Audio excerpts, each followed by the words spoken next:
चटपटीत मस्त अशी शेवपुरी कुणाला बरं नाही आवडत.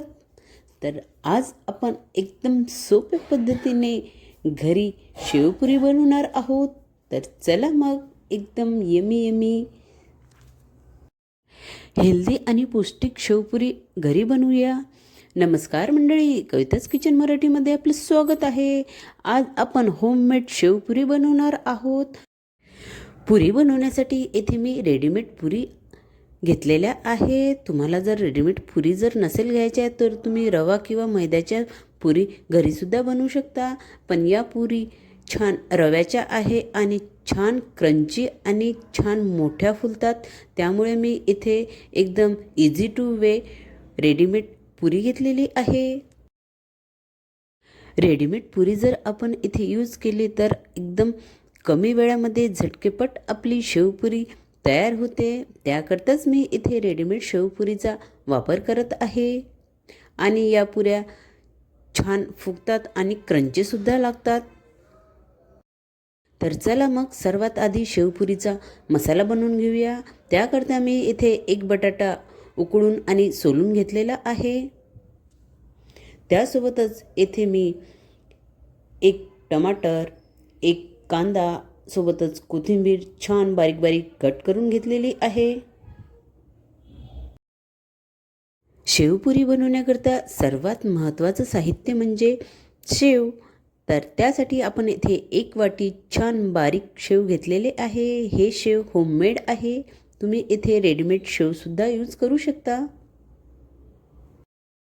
सर्वात आधी आलूचा मसाला बनवून घेऊया. उकडलेला जो बटाटा आहे तो छान हाताच्या साहाय्याने सॉफ्ट असा बारीक करून घेऊया.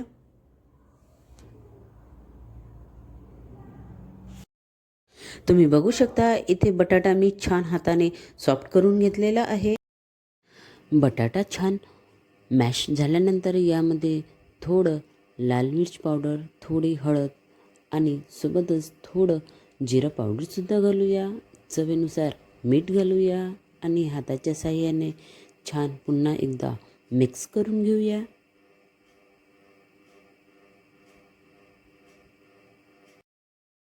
इथे बटाट्याची स्टफिंग छान हाताने मिक्स करून घेऊया. अशा प्रकारे आपली इथे बटाटा स्टफिंग तयार झालेली आहे.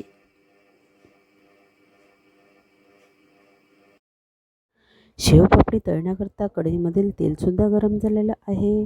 आता मस्त गरम तेलामध्ये सर्व पापड्या छान तळून घेऊया. रेडीमेड आणलेल्या पापड्या मस्त फुलतात आणि एकदम क्रंची आणि कुरकुरीतसुद्धा लागतात. तुम्ही बघू शकता एकदम छोट्या आकाराच्या दिसणाऱ्या पापड्या फुलल्यानंतर एकदम मस्त टवटवीत होतात आणि साईजसुद्धा त्याचा खूप मोठा होतो. तुम्ही बघू शकता इथे मस्त आपली पापडी फुललेली आहे.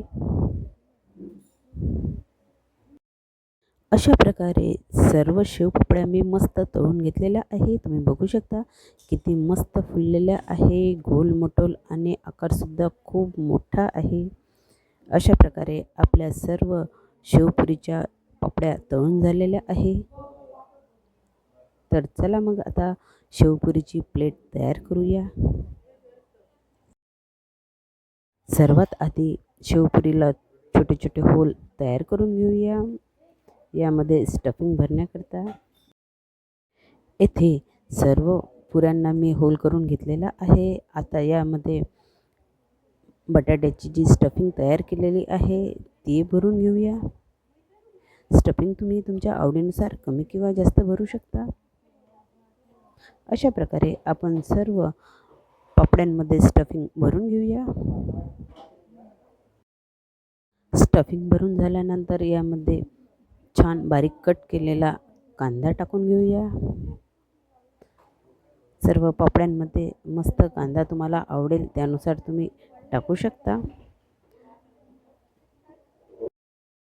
त्यानंतर छान बारीक कट केलेला टोमॅटोसुद्धा टाकून घेऊया.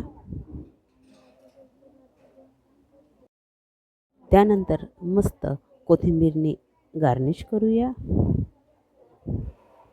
अशा प्रकारे सर्व शेवपापडीमध्ये कांदा, टोमॅटो, कोथिंबीर आणि सगळ्यात लास्ट म्हणजे मस्त बारीक केलेले शेव टाकूया. शेवपुरीमध्ये सर्वात महत्त्वाचा घटक म्हणजे शेव.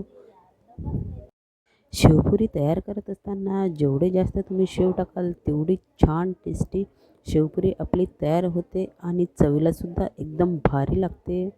यामध्ये तुम्हाला आवडत असेल तर तुम्ही चिंचेचं पाणीसुद्धा टाकू शकता. त्यामुळे शेवपुरीला मस्त खट्टा-मिठा असा फ्लेवर येत असतो. अशा प्रकारे आपली होममेड शेवपुरी इथे तयार झालेली आहे. बाजारापेक्षाही एकदम भारी चविष्ट लागणारी होममेड शेवपुरी एकदा घरी नक्की ट्राय करून बघा. फ्रेंड्स, तुम्हाला होममेड शेवपुरी रेसिपी कशी वाटली ते नक्की कमेंट्समध्ये कळवायला विसरू नका.